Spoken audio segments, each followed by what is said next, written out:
So మా పెళ్లి చూపుల తర్వాత నేను సుమన్తో ట్రావెల్ చేయడం స్టార్ట్ పెట్టిన. ఆ తర్వాత నాకు ఏమర్థమైందంటే నన్ను సుమన్ తప్ప ఎవరు భరించలేడు అని.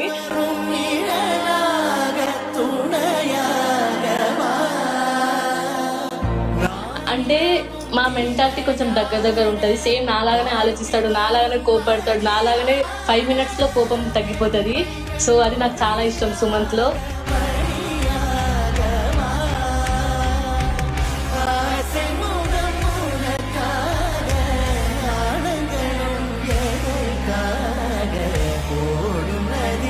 మా mummy daddy I'm very thankful to them. ఎందుకంటే నాకు ఎంత మంచి పర్సన్ని నా లైఫ్లోకి తీసుకొచ్చినందుకు థ్యాంక్ యూ సో మచ్.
దాచానుగా పిలవమని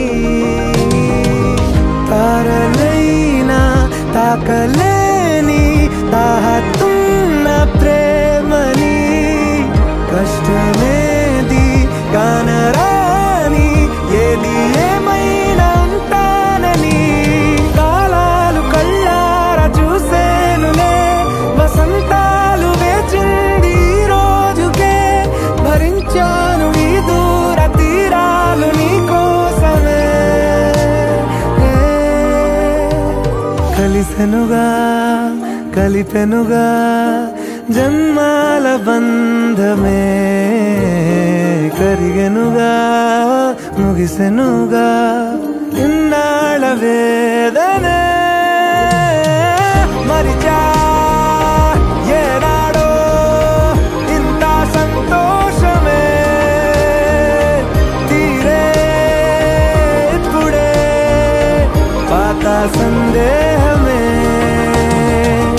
నాలో లేదే మనసే నీతో చేరే మాటే ఆగిపోయే పోయే పోయే ఈ వేళనే అణు అణువు అలలెగసే తెలియని ఓ ఆనందమే కనులెదుటే నిలిచెనుగా మనసెతికే నా స్వప్నమే